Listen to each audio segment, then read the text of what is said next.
Hello friends, telling ব্রিফে তোমাদের স্বাগত। আমি নীলাঞ্জনা, আর আজকে আমি যে প্লেটিকে বেঙ্গলিতে এক্সপ্লেন করব তার নাম হচ্ছে রাইডার্স টু দ্য সি।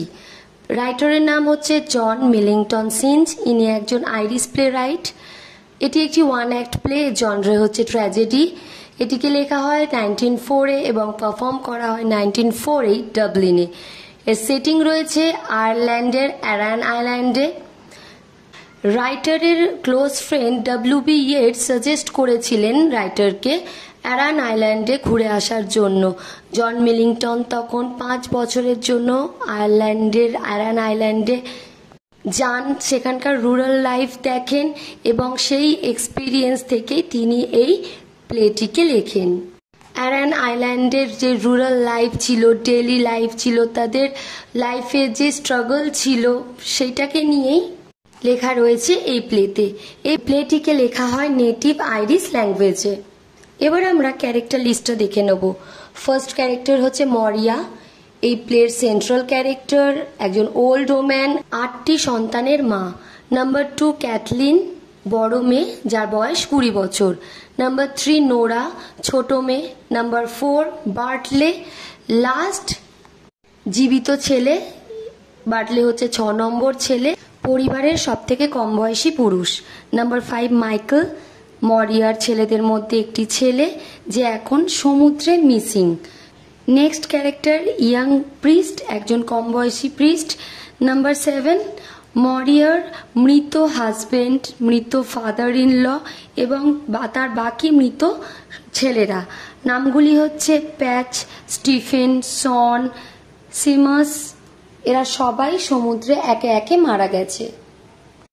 এবং নাম্বার 8 প্রতিবেশী কিছু মহিলা। এবার আমরা স্টোরি স্টার্ট করব।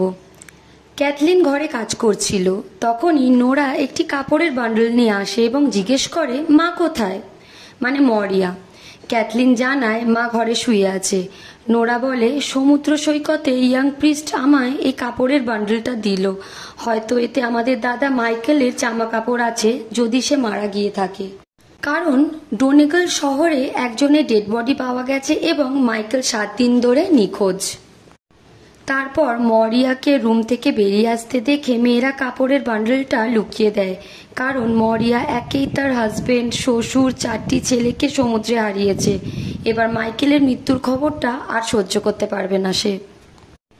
মরিয়া এসে বলে বাটলে কই, ওকে বলো এই ঝড়ে ও যেন আজ না বেরোয়।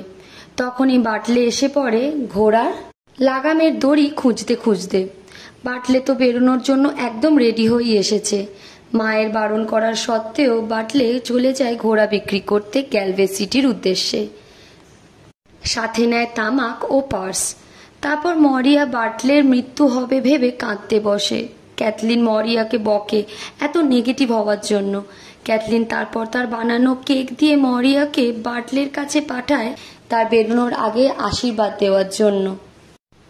মরিয়া চলে যেতেই মেয়েরা কাপড়ের বান্ডলটা খুলে বুঝতে পারে মাইকেলেরই জামা কাপড় এগুলো এবং মাইকেল মৃত। তারপর মরিয়া ফেরে, ভীষণ ঘাবড়েছিল, ছেলেকে খাবারও দেয়নি। সে দেখেছে বাটলে রেড মেয়ারে চড়ে যাচ্ছে, মানে লাল রঙের একটি ঘোড়াতে চড়ে যাচ্ছে, আর ওর পেছনে মাইকেল গ্রে পনি নিয়ে যাচ্ছে। অ্যাকচুয়ালি ওটা মাইকেলের ভূত ছিল। মেয়েরা তখন বলে মাইকেল তো মারা গেছে এবং কাপড়ের বান্ডলটা দেখায়। মরিয়া খুব জোরে জোরে কাঁদতে লাগে। তখনই একদল আইরিশ ওম্যান কাঁদতে কাঁদতে বাটলের মৃতদেহ নিয়ে আসে। তারা জানায় যে গ্রে পনি বাটলেকে লাথি মেরে সমুদ্রে ফেলে দিয়েছিল, ফলে বাটলে মারা যায়। এবার মরিয়া টেবিলে রাখা বাটলের শরীরে পবিত্র জল ছড়িয়ে দিয়ে বলে আজ আমি শান্তির ঘুম ঘুমাবো, কারণ আজ আর আমার কাছে হারানোর কিছু নেই, কারণ ওদের ফ্যামিলিতে আর কোনো পুরুষই নেই। এবার হয়তো মরিয়া ও মেয়েরাও অনাহারে মারা যাবে। বাটলের মৃতদেহ ও মাইকেলের জামা কাপড়ের বান্ডলটি সৎকারের জন্য কফিন বানায় ইমন।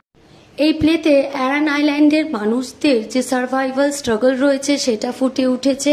এই আইল্যান্ডের প্রতিটি পরিবারের পুরুষরাই জীবিকা অর্জনের জন্য বাড়ি থেকে বেরোয়, কিন্তু তারা মৃত্যুর সম্মুখীন হয় এবং এভাবেই তাদের জীবনের সমাপ্তি ঘটে। আমাদের গল্প এখানেই শেষ। তোমাদের যদি এই ভিডিওটি ভালো লেগে থাকে তাহলে বেশি করে লাইক করো, শেয়ার করো, কমেন্টে জানিও তোমাদের আর কোন গল্পের এমন বেঙ্গলি এক্সপ্লেনেশন চাই। চ্যানেলটিকে সাবস্ক্রাইব করো।